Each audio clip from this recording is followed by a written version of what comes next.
Hi, I'm Allison Bukowski, and this is the CustomerX Files. I'm delighted to bring my years of marketing experience to the amazing community that supported me throughout my career. My passion has always been elevating the customer to the focal point of all marketing initiatives, and I'm proud to now lead a marketing organization with a truly customer-led approach.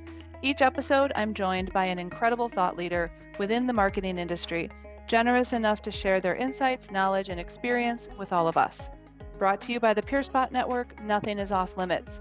And just as our industry continues to evolve, so will this podcast. We will feature guests in live Q&A sessions, panel discussions, and more.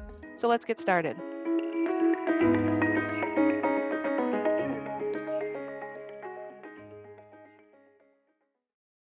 Hello, everybody, and welcome to another episode of the CustomerX Files. I, of course, am Allison Bukowski. Thank you so much for joining us today. Today, we're going to dive into pairings and favorites or not favorites, for example. So there's certain things we use the term better together a lot to describe partnerships and alignment. And there's certain things that just go better together, PB&J, Bert and Ernie. And yes, I'm here to say that customer marketers and demand generation professionals are better together. It feels logical that these two marketing functions should be closely aligned, but in my experience, sometimes that's far from the truth. Even though we're on the same team, we have different goals and different areas of focus, and sometimes that leaves us at a source of friction or out of sync or out of communication with each other, which is unfortunate because we really are better together. And I'm extremely excited today to have Joe Kevins with me, the Director of Demand Gen at PartnerStack. Is also the founder of B2B SaaS Reviews. With over 10 years of experience in the B2B tech industries, he's worked at companies like Eloqua, Influitive, and of course PartnerStack, and has an education in marketing and a lot of experience on the front lines of business development. So he's really curious, which is one of the things that I think we initially, clicked on, this curiosity about what makes B2B SaaS buyers tick. And that curiosity has led him often to the voice of the customers. And he leverages it in his day job as a demand gen marketer, which is music to the ears of customer marketers that are listening, and also writes about it. He has a blog, B2B SaaS Reviews. If you haven't checked it out, make sure that you do so. So Joe, welcome to the show. Thank you so much for joining us. I really appreciate you being here. Of course. Yeah. Thanks for having me, Allison. It's a pleasure to be here. So you and I we've collaborated a bit in the past, but we haven't known each other that long. But I immediately sort of, glommed onto, I want to do this. I want to talk about demand gen and customer marketing, which some people, that's a dangerous topic. But I think share a little bit with us, if you will, about how you got started in marketing, your exposure to these different worlds. And I think it'll be very obvious why this is going to be a great conversation. Yeah. So for me, I studied marketing at college, and for me, I was really interested in that intersection of psychology, consumer behavior. And then when I got into the real world, the working world, I started in the front lines in business development roles. And I think it was really back in 2011 when I was a BDR at Eloqua that I first kind of realized the power of the voice of the customer, because at the time I was fielding inbound leads, and what I was seeing, I would see good and bad leads, but the best leads were the ones that came from a trusted third-party source. So at the time, it was the Gartner Magic Quadrant, and it was review sites. And it was still early days for review sites, but they've come such a long way from then. But it was really just seeing that the buyer really wanted to hear from the peers more so than the vendor. So that was kind of the first experience that I had where I realized the benefit of the voice of the customer. Then I think second phase, I then worked in B2B services for a while, and there it's all about the relationship and being a trusted advisor to the customer. And there, funny enough, I think I saw what the lack of customer voice for a marketer could do, where either sales is protecting it and doesn't want to share it, say in marketing. They want to keep it for when they engage with a buyer. not have the competitors kind of see what they're sharing. Oh, I think also the other point on that was with with the voice of the customer. If you're a marketer that doesn't have access to voice of customer at a company, you realize what it could do. If you just imagine for a second stripping away all of the case studies, testimonials, etc., from your content, you just realize how much tougher it is to be a marketer. So I think that was the second phase for me of realizing how important this was. Third phase, most recently, I worked at Influitive for a year in demand gen. So there I naturally saw the intersection of customer marketing and demand gen, um, drank the Kool-Aid. And ever since then, I've worked in demand gen roles in other B2B SaaS companies.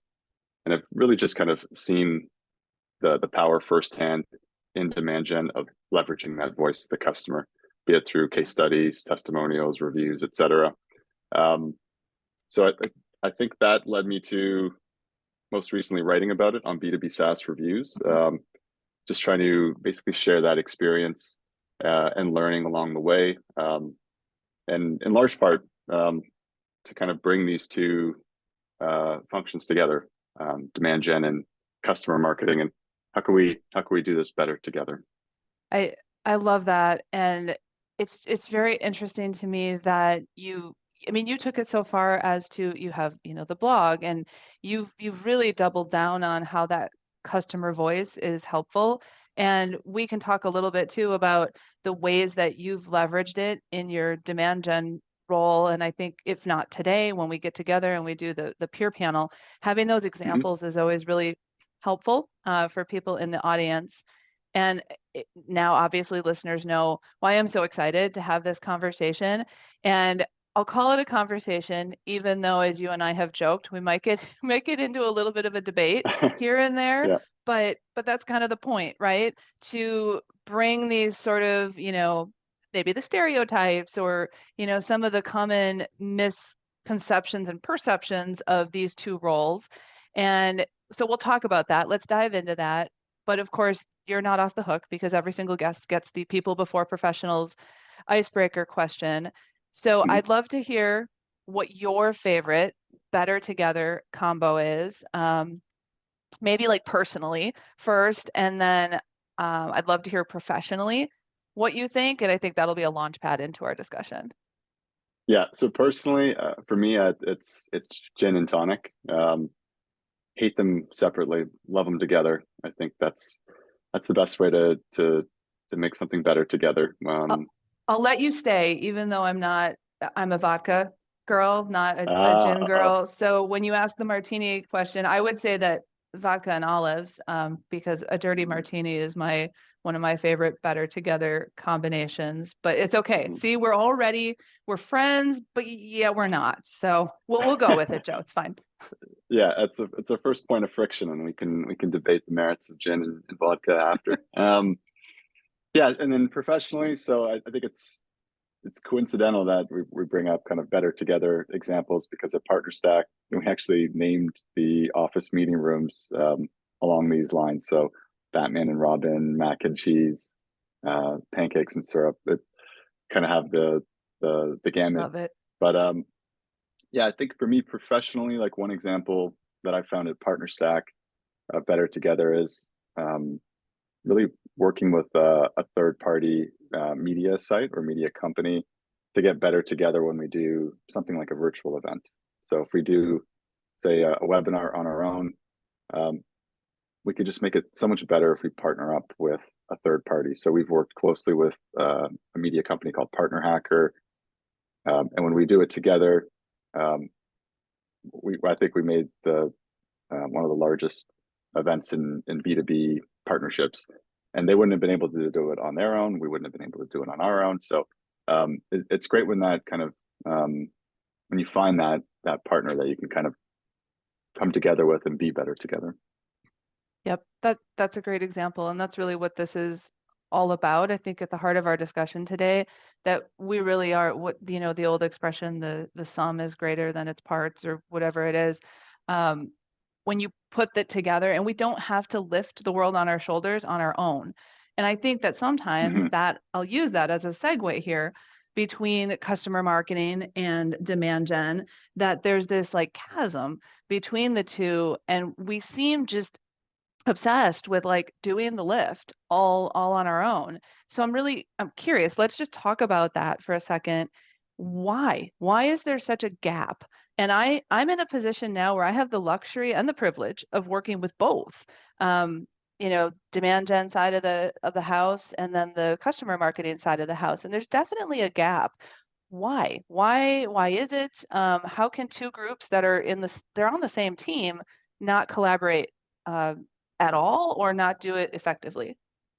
Yeah, so I guess from my point of view, I see it almost in three groups. So I think the first group, I see it as supporting different functions. And again, this kind of varies from time to time, but sometimes we're aligning to different functions, spending more time supporting other functions. The other group I would say is kind of um, the orientation of metrics versus experience, the quantitative and the qualitative.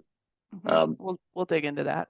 we'll dig into that one. Yeah, I think it's customer marketing is making huge strides. Every guest on your podcast has mentioned metrics, which is great. Like it's leaps and bounds from what it was even just a few years ago. Um, but I still think they're it's continuing to kind of bring them together. And the third, I think, I don't know if it's long term versus short term or kind of being tacticians versus strategists or idealists versus realists, but I think there's something there about uh, potentially a bit of tension there about the demand gen approach to like the typical customer marketing approach. So those are the three I see. But what do you see? How do you see the why here? I agree with you on those three topics, and I think it's a good way to kind of bucket this. A lot of times it does kind of come down to, we'll talk about the metrics, but then also I think that what you're trying to get at with the long term versus short term is sort of what I call the warm and fuzzy of customer marketing versus like Hmm. like I've got a pipe and I have to fill it. This is not, Yeah.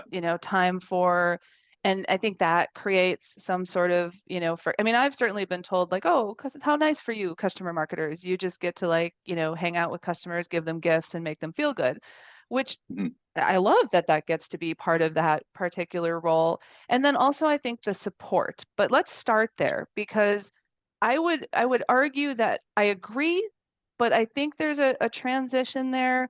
So what do you typically see? I mean, I assume you're kind of lean on like the sales CS divide here. Am I right? Yeah, I think yeah, demand gen typically, in my experience, skews to sales, and then I've seen customer marketing skew to customer success. Now, and if demand gen's focused on sales support, customer marketing's focused on CS support, then there is that divide, and there's kind of that lost opportunity to be better together. So um, you and I were talking about aligning to the revenue org, and the revenue org Yep. meaning sales, customer success, marketing, ops. Um, and I think there's probably something there where demand gen needs to get better about thinking beyond just supporting sales, and then customer marketing can be better about um, or I shouldn't say all customer marketers, but some that are like very like CS oriented, um, to come together and be better together. It's about really identifying the internal stakeholders that you could support with your initiatives to generate more revenue, and finding a way to use your very limited time and resources to support each of them. Yep. And I think it's interesting that's the perception that customer marketing or advocacy supports CS primarily because it's interesting. I think a lot would say no, we support sales, and I think that's Hmm. very telling, right? Where I think some of this friction comes from just understanding of the Hmm. roles and what those goals are within those roles. Like you said, it kind of depends. I think more what it comes from is the fact that it's with demand gen, it's like net new, right? It's driving the leads for net new and Hmm. maybe within, the CMA function, it's also renewals and things like that. So that could be where the CS factor comes in. But Hmm. when I stepped into my role leading marketing at PeerSpot, made the case for aligning with revenue. There were other places where definitely marketing can sit, and a lot of times it's its own, it's standalone. But Mhm. we, made the decision, and I pushed for underneath our revenue org, which has sales, customer success, now marketing, and operations, so that there is a parallel line across these groups so that we are all communicating, and it's a lot easier to communicate because we've aligned KPIs. So I am just as responsible for contributing to the number as sales or as CS. And I think that was the aha moment of we really are better together. Not to, keep beating a dead horse with that Mhm. phrase, but because we're working together and we have the same goals, those are the two pieces that I think need to happen. And it was definitely a light bulb moment for a lot of other people in the org. Yeah, I think the more we can think of ourselves as a revenue team, I think the better off we'll be. And I also think I think my experience of seeing customer marketing skew to CS does have its limits. I think listening to your podcast when you had Jeff Gable on, he was talking mostly about supporting sales and it was reference oriented. So I think every customer marketing and advocacy program has a different approach as well. And I think when it comes to kind of working with demand gen, it's really just kind of the two functions coming together to figure out what are their top priorities and how could they kind of support and potentially, um, basically work together to achieve each other's goals as well. Yep, I agree. And I think that kind of gets into the metrics piece, right? Um, Yeah. because if you're supporting demand gen, which even I'll say very quantitative. I mean, very numbers driven. And you mentioned, right, customer marketing more qualitative. So talk a little bit about that, just in your experience, and be very open and honest, because I think this might be one of the bigger friction points between the two groups. Yeah, I agree. I think the demand gen point of view here is that like sales, we're always on the hook and under the gun for numbers and numbers right now. Like, what are you doing to help us get more revenue right now? The longer term view is what are you doing this quarter? And I think the point of friction there can be with customer marketing, playing the long game, building relationships, doing what is in the best interest of the long term success of the advocacy program. But the friction comes by having that kind of almost luxurious position, if I could say, of taking that long view where demand gen sales, um, they just can't. Like, I know lots of salespeople that see themselves as relationship builders, but I don't know of any that can go report up and say, I'm way off my number, but I'm building some really good relationships here. It's you know the relationships are a means to an end. They have to lead to the results. So I think that could be a bit of the friction where a demand gen marketer, if we hear a customer marketer just talk about the qualitative, about how amazing the experience is or how it strengthened the relationship without the metric or without the how this kind of is leading to something that will help the business. I think that's where there's a bit of frustration, and you hear those comments like, "Oh, you just get to have fun with customers, like must be nice." I think Yep. that's where there's a bit of that friction and resentment, probably. Okay, I'm gonna toss a loaded question your way. Okay. And then a comment. So you mentioned something as you were talking about, customer marketers being focused on kind of the success of the program, right? Which seems very self-serving. And I would say, is it the viewpoint of demand gen? And I know you can't speak for every single demand gen professional out there, that Mhm. the relationship building is not an integral part of the long-term success of the company? No, I don't think anyone would disagree with that. I think it's more so how can we get value while we're building that relationship? Yep. I Okay, think fair. that's where the difference tends to be. Like, I think the demand gen would probably skew to asking too much too often. And I think one thing demand gen marketers don't get, because it's different.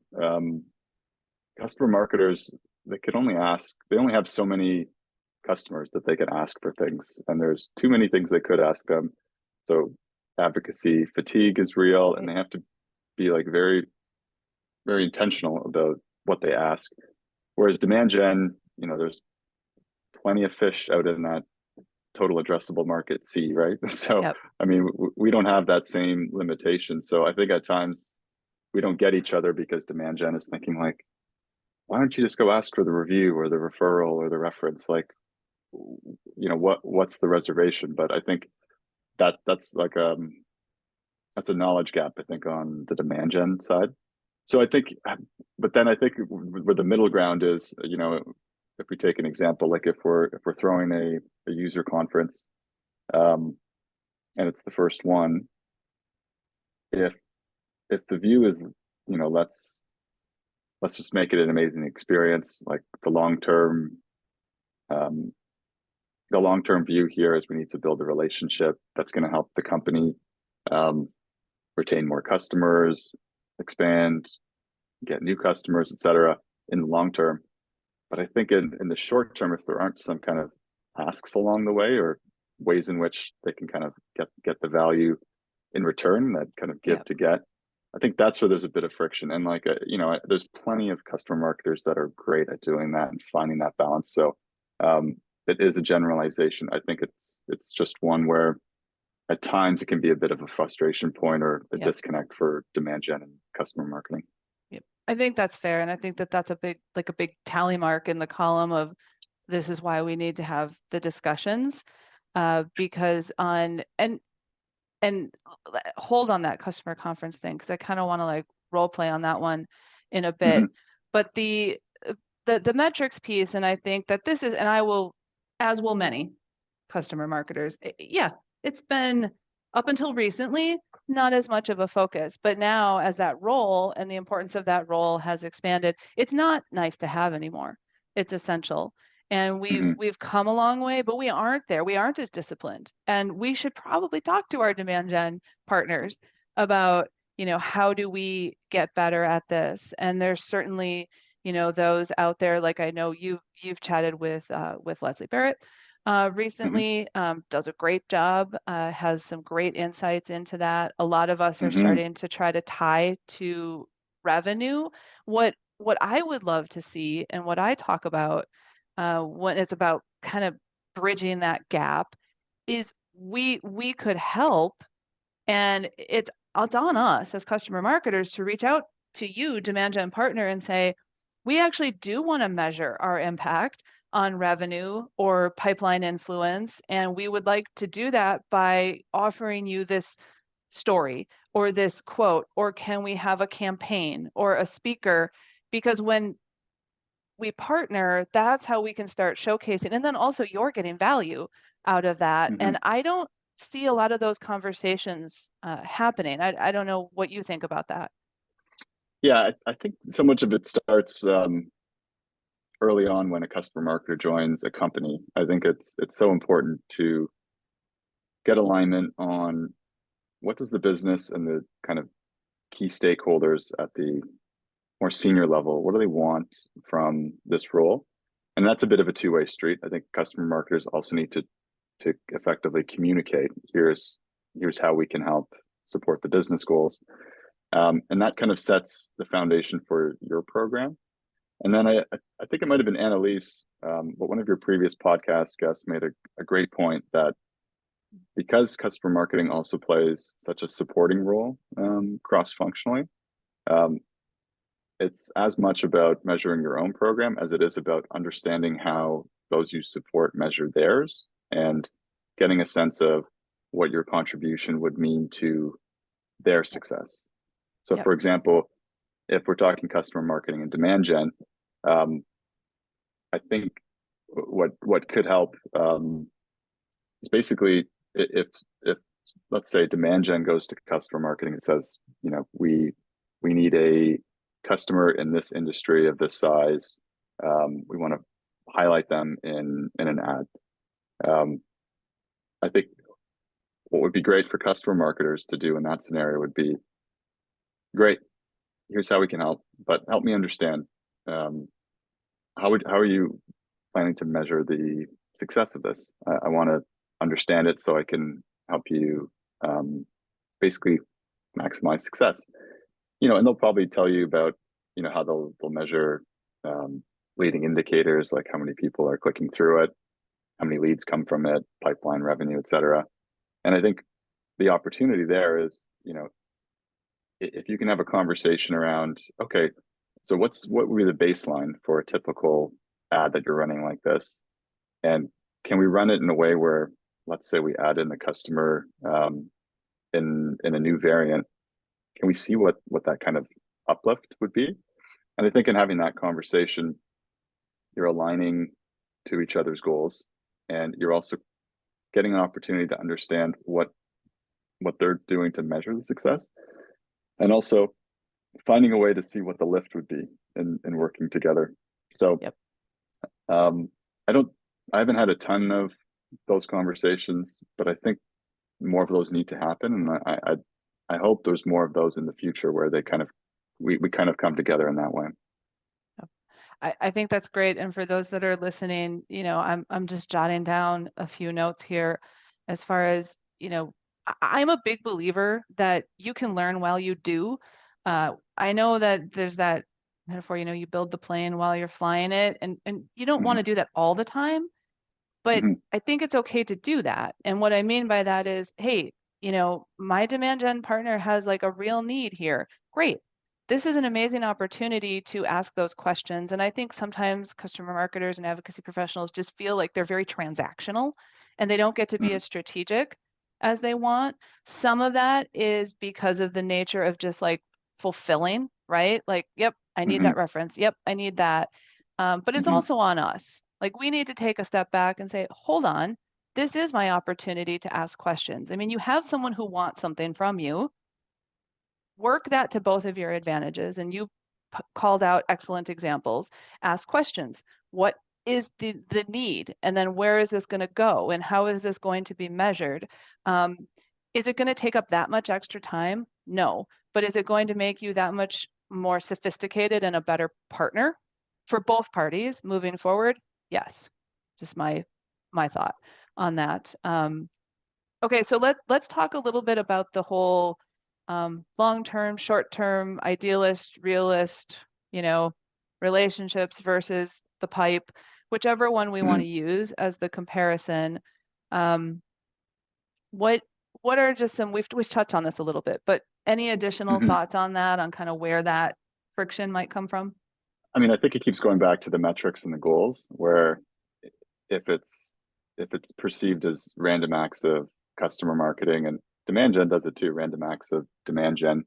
Um, I think that's where there could be, a bit of a disconnect from the of being intentional about, we are doing this to achieve this goal. And then I think it could just kind of create the disconnect in the sense that then it's about the things that feel right, and like, okay, we're gonna go out and, um, we have to develop this relationship more. We have to go do these things that will take time, and they're the right things to do. But I think sometimes to get the results in the short term, sometimes they are a bit of the more like uncomfortable things, where it's, maybe we don't have the strongest relationship, or we'd like a stronger relationship to see if we can get something here.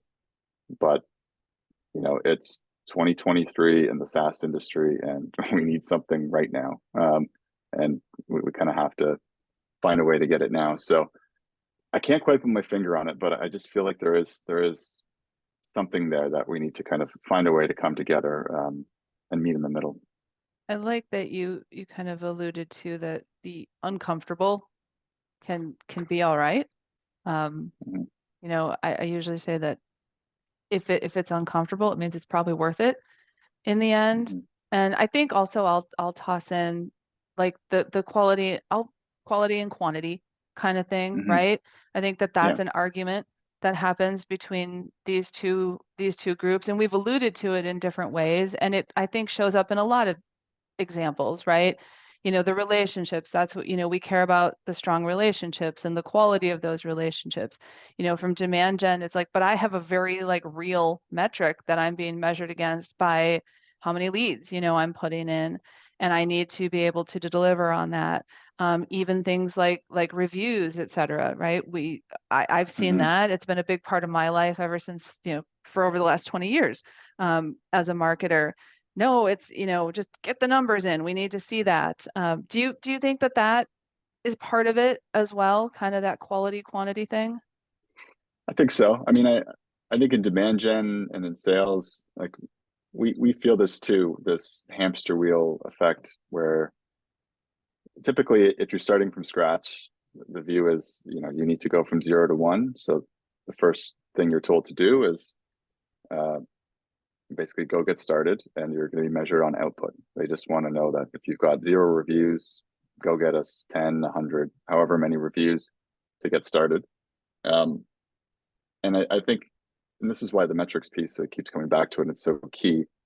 If we, whatever function we are, customer marketing, demand gen, sales, if we can't show that what we're doing is leading to the desired end result of revenue, that's when there's attention turned back on kind of the activity and the output. So for sales, if you're not hitting your quota, then there's a lot more emphasis on the volume of emails and calls you're making. Demand gen, if you're not hitting revenue pipeline targets, then all of a sudden you have to go generate tons of leads. And then I think for customer marketers, if we're talking reviews, if we can't find a way to tie the reviews to revenue, then it just becomes on the review front about output, and that's when you kind of get on the hamster wheel and the quantity game.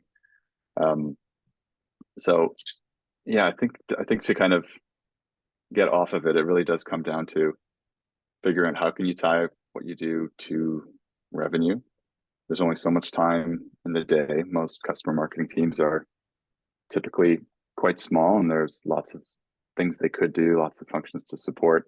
Have to get really good at saying no, and have to be really good Yeah. at aligning to revenue. And I think, going back quickly to that demand gen example, if you're a customer marketer and a demand gen person wants a customer example for an ad, if they can't help you understand how that's going to help impact revenue, that's a good reason to say no, because Yep. I would bet more than 9 times out of 10, if you were to take that up the ladder to the C-suite, if you were to say, I didn't do this because it didn't align to revenue, you're not going to get pushback. If you say, I did this other thing because it does align to revenue, here's how, that's Yep. where you'll get buy-in, and you'll kind of continually get supported for what you're doing. So Eh, I think we just have to, yeah, Yeah. go on. And I was just gonna say, and bring the asks early, right?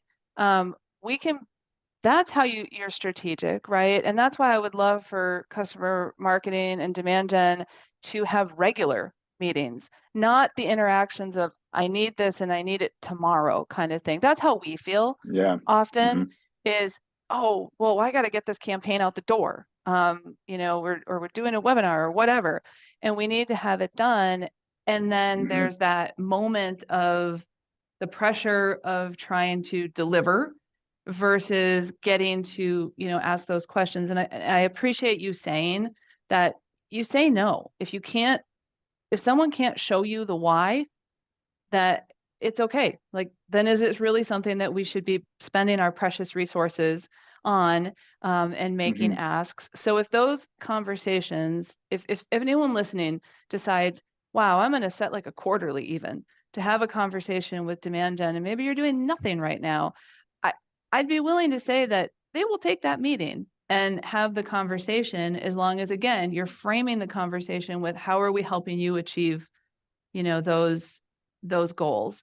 And the whole quality and quantity thing, I think they're both correct. That's the thing, but they're correct at different times, and Hmm. different times in the buying cycle as well, right? And it has to do with how are you communicating, right? You're going to communicate much differently for top of funnel than you are when you've got somebody that's sitting mid funnel. I think Hmm. reviews work in that way as well. Like you want to make the short list, right? So you got to show Hmm. up. And if you have more reviews, that's nice. That helps you show up. But when you're lower in the funnel, then the quality piece comes in. Like, yeah, but I need where I can actually dig in, and buyers are looking for that kind of meaty information. So I think they're both correct. I think what we don't do is look at when they are correct based on the buying cycle. So Completely that's, agree. I think that's the way I look at reviews as well. I think that's great. And then on um, the internal relationship building side and taking it from transactional to relationship, I'd say you know the ideal is you join a company, and when you do, you reach out and you kind of start forming that relationship before the transactional asks come into play.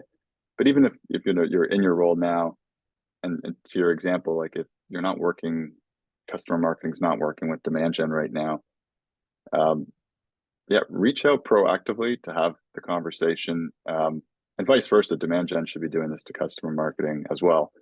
Um, and it just goes a long way if you could start with a conversation that's relationship oriented rather than transactional, because I've made this mistake countless times where I've started with the transactional ask, and then you get off on the wrong foot, and it's very hard to recover from that. It's the first impression is made, and the relationship is not formed. It's basically yeah. seen as just a transactional arrangement. So even just getting started with a relationship conversation that doesn't have a transaction can go a long way. That's perfect. I love that. And let's have a little fun before we close up and talk a Uh-huh. little bit about a real example. You brought up the customer conference earlier, so Yes. let's use that. And I know listeners are always excited for like, okay, great, but how do I do this? So Hmm. let's say in a perfect world, you did it right. You had a relationship conversation before a transactional one.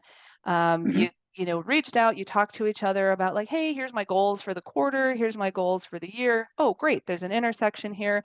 We happen to know that this event, this conference for an external audience is something that is happening. You have some runway here to plan, and that's what we're going to discuss. How do DG and CM come together to do this? So I'd love you, of course, to take the DG perspective. What Hmm. matters to you for this particular event?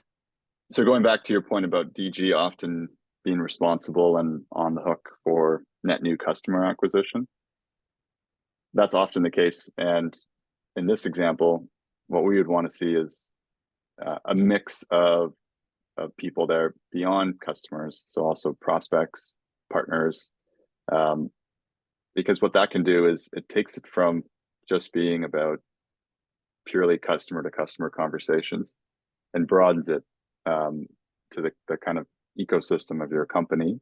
And it shows how partners can come in and help, but it also, and this is what DG typically cares about an awful lot, how can we leverage this to show prospects how great we are to work with and how great our customer community is. And I think that's a point where you can kind of connect and find common ground here. But it could also be a disconnect if the view is we don't want to um, quite open it up yet, then there will be some misalignment. Maybe that's okay. Maybe that's not the intention of the event. Maybe the goals are different. It depends how you're prioritizing it. But I think that's how I would see the demand gen view of what matters in this kind of event. And I would say that typically, doing an event like this, and I'm a big fan of events like this, just for the record. Um, and I don't think it has to be either or. I think that DG is right Mm-hmm. to come to the table and say, we have an opportunity here, right? And I personally think events are one of the best sales opportunities. Even though I know sometimes CM can come and say, like, hey, we need this to be an amazing experience for customers. I think where we get nervous is that if we open the door to sales, um, Mm-hmm. that Mm-hmm. they're just gonna push their way in. They're not gonna walk Mm-hmm. in. They're gonna come in like a bull in a china shop and Yeah. try to sell to every human, that they see. That's just where I'm of course being dramatic, but I've seen it. Hmm. And I Yeah. think that's where the conversations come in, because I would say that the best practice is you should have prospects at these events. And I will go to my grave saying that the best way to sell is let a customer sell on your Hmm. behalf. That's where these connections can happen. And that's what we want, right? We can deliver as customer marketers an exceptional experience for customers while also helping drive new revenue, or even retention, right? Customers talking to customers, customers talking to prospects. I just two things I usually do when I put together an event like this. I watch the ratio, right, of Hmm. Yep. customers to prospects. I don't want that. I use like the 70/30, 80/20 rule. So it Hmm. can still be a customer event, but it's okay to have some others in the mix. And then it's about communication. It's about making sure that sales or DG or whomever, that they understand, hey, this is the goal of the event. So again, back to the goals and alignment and what we want and what we don't want. It's just as important to call out, please don't bring your PowerPoint printed out so you can sit and go through features and functionality of our products. That's not what we're after here. But what we would like is communication and conversations. So I think that's how we kind of solve for that. But that's why we, I think, get a little like nervous and have heartburn about it. Yeah. Completely understandable. And I love the ratio because I think that sparks a great conversation where if one side is thinking 95-5 and the other side is thinking 50-50, that's when you have the conversation around why is that your ratio? Why does that matter? Try to understand the other side as best you can to see if there's kind of a middle ground there. And maybe you land at 70-30 or 80-20. So I love that to kind of bring the two groups together. I think on the sales being a bull in a china shop, one way to kind of address that, I think sales would generally just be happy if they can get their prospects at the event. So customers can sell them instead of them having to sell them. So again, on the ratio front, maybe it's just talking about how many sales reps you'll actually have at the event. And I suspect a lot of them aren't so fussed about being there themselves as they are just they want their prospects to be there Yeah. and in that sphere. And then the last thought point I had was I think there's an opportunity with these events, if possible, to set aside dedicated time or even a day where this is customer only sessions, customer only day, so that you still do have that opportunity for your customers to get together, bond with one another, be more open and transparent, and basically all the benefits of it just being customers, Yeah. um, while still having an overall event that provides the benefits of bringing them together and the cross pollination of customers and prospects coming together. Yep. And I think that's two things that you called out that are really great that we should emphasize is, the fatigue is real, like for customers, even when you're doing great things for customers, right? So you have to be careful about how much of their time they're taking up. But I think that when you, just as you said, if you're mindful of that and you are very thoughtful about how an event is organized so that there is some of that customer time and then it's a more open format, I think that that's great. I also think, and you mentioned, participation at the event. I agree. I think sales usually wants their prospects there. That's first, but they also want to be there. And I know for a fact that we face that as customer marketers or advocacy Mm-hmm. professionals where everybody wants to be there. And you Yeah. never want an event where it feels like you're doing it for your own employees. That just looks Mm-hmm. bad, to be Mm-hmm. honest. And so what I have used is and actually it's worked out really well, is simply create a little competition, right? Because we want butts in seats. We want to have a successful event and we want people in attendance. So as far as selecting internal attendees, it comes down to who's on the list, who's coming, and I usually I figure out what that ratio is and then the top two spots. So if you're a rep, and you have the most prospects, you get to go. That's just how it works. Um, and that has worked out pretty well to help take a little pressure off of picking favorites. You just put, DG professionals in sales, they love numbers, right? Metrics. So, well, Hmm. here it is. It's the top two slots with representation. So just that's just a note for the customer marketers out there if you're having That's a trouble. great that's a great note. I think that's a brilliant way to do it. And I think salespeople would respond well to that and kind of rise to the challenge. So yeah, really, really smart way to do it. And we could, I knew this was going to happen, Joe, and I mentioned before we got on the call today that we have so much more. I'm not kidding you guys. Like there's another 2 pages of things that we want to talk about. And goals is one of those. Now, thankfully, we've kind of woven that in here today during our discussion, but I'd like to end with a very succinct kind of look at the goals. So from your perspective, Joe, when we talk about demand gen, what are they? Like, what are the big goals that you want partners to know? Like, I'm sorry, this is what I get up in the morning and I have to focus on. Yeah, quite simply, in order of importance, it's revenue, then pipeline, then leads, and it's in that order because that's it. Their means to an end. If you go the other way, leads feed pipeline, pipeline feeds revenue, and ultimately the leads and pipeline only matter if it's generating revenue. And it it's quite simple for demand gen. I mean, that's what it almost always boils down to. So I think understanding where demand gen's at when it comes to goals um, tends to be fairly simple. I think for customer marketers, the one um, question to ask of your demand gen team is if they're just focused on net new customer acquisition or if it's full life cycle and also expansion opportunities with existing customers. That would definitely change the dynamic of the relationship and the opportunities to work together. Um, but I think for us in demand gen, it's a lot simpler than customer marketing. I think demand gen um, has a taller task to understand the customer marketing goals, which could be many. So yeah, would love to hear your take on the customer marketing side.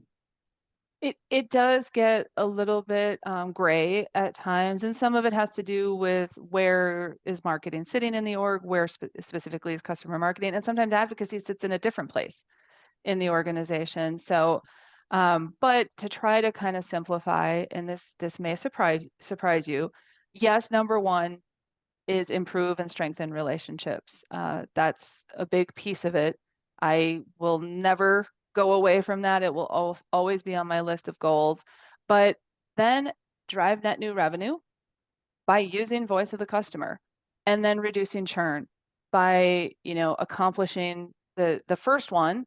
We leverage the relationships, we can get ahead of renewal, we can reduce churn, and maybe even improve some upsell or some cross-sell opportunities. So believe it or not, we do have our revenue hat on when we're looking at what we're trying to accomplish. It's just sometimes the ways that we go about accomplishing it can get a little murky, and we need to do better about that as far as drawing lines in the sand, making it more black and white, whatever analogy you want to use. So, I think that you and I had talked about, and hopefully today, it's this: how do we meet in the middle kind of thing? And there's a lot here that we can unpack, and I'd love to talk more about goals and alignment and measurement. So you graciously agreed, you'll join me for a peer panel. And Mhm. we're also going to invite Leslie. Leslie Barrett has agreed to join us. She's got some amazing insights and resources on metrics, specifically for customer marketing. And then bringing in, another DG or maybe even a product marketer into the mix so that we can start to break down some of those barriers. So that's the plan. If you're willing to go on the adventure with me, Joe.